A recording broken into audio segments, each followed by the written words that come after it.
Dans le module précédent, concernant donc le chapitre de création et manipulation des tâches, j'ai fait un très bref rappel simplifié des notions théoriques relativement à la dynamique et à l'utilité des liaisons des tâches dans un planning de projet.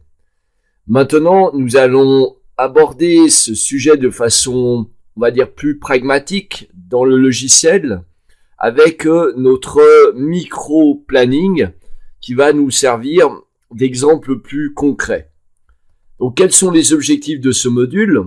Alors, d'abord, ça va être de passer toutes les tâches que nous avons créées jusqu'à maintenant et qui seraient toujours en mode manuel, de les passer en mode planifié automatique, étant donné que je dois définir plus tard à quoi sert le mode manuel du mode automatique. Mais encore une fois, si je passe tout en mode automatique, c'est que la quasi-totalité du temps dans les formations, je remarque que les personnes n'ayant pas de formation diplômante ou continue en gestion de projet ne comprennent absolument pas la notion du mode manuel de planification.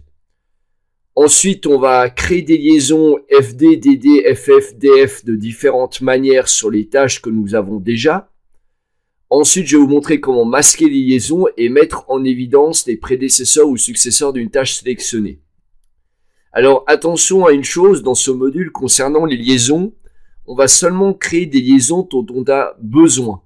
Et à chaque fois que l'on fera un nouveau module, où on étudiera un nouveau sujet, une nouvelle technique, un nouveau thème, on créera une nouvelle tâche avec la liaison qui va avec.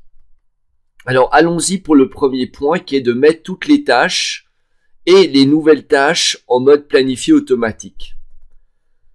Donc, pour mettre toutes les tâches de votre planning de projet en mode automatique, il y a plusieurs techniques. Une technique simple, c'est de sélectionner la colonne nom de la tâche et dans l'onglet tâches, de cliquer sur le bouton planifier automatique.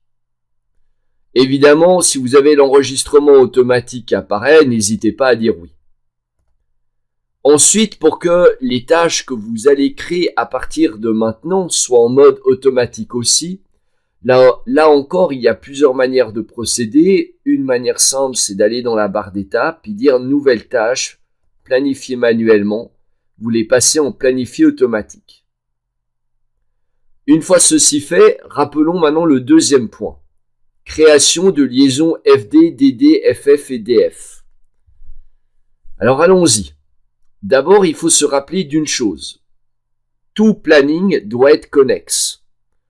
Donc ça veut dire que toutes les tâches que nous avons actuellement doivent avoir un prédécesseur et un successeur, excepté le jalon début, ainsi que le jalon de fin. Donc respectivement, le jalon début, il n'a pas de prédécesseur, excepté s'il fait partie d'un portefeuille, et le jalon de fin n'aura pas de successeur, excepté s'il fait partie d'un portefeuille.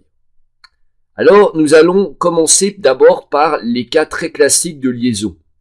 Il s'agit tout simplement, en réalité, de lier le jalon de début avec toutes les réunions, donc les débriefings, et avec le jalon de fin. Parce que, entre guillemets, le plus souvent, il faut savoir que, évidemment, donc c'est le évidemment qu'entre guillemets, ce qui précède le débriefing, c'est le jalon de début. Et ce qui suit le dernier débriefing de projet, c'est le jalon de fin. Donc là, déjà, vous pouvez sélectionner le jalon de début. Ensuite, sélectionner avec la touche contrôle du clavier tous les débriefings.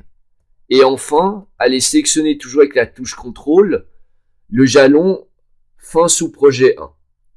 Une fois ceci fait, étant donné que tous ces éléments se suivent de façon séquentielle dans le temps, c'est-à-dire que l'un doit être terminé pour que l'autre commence. Il s'agit donc d'une relation fin-début, et comme vous pouvez le voir ici, il y a une petite chaînette, vous voyez, cette petite chaîne, qui va créer donc les relations. Donc là, on peut voir effectivement la séquence qui se fait très bien. Hein, on peut descendre et constater que tout est bon. Et ici également, la possibilité de casser toute liaison des tâches sélectionnées. Vous voyez la petite chaînette qui se brise, ça casse les liaisons. Donc il faut savoir que le petit bouton qui est ici, par défaut, fait une relation fin-début. Alors pourquoi est-ce qu'il fait que cette relation-là? La durée totale de cette vidéo est de 42 minutes. Pour l'avoir entièrement, veuillez visiter le site web alform.com. Merci.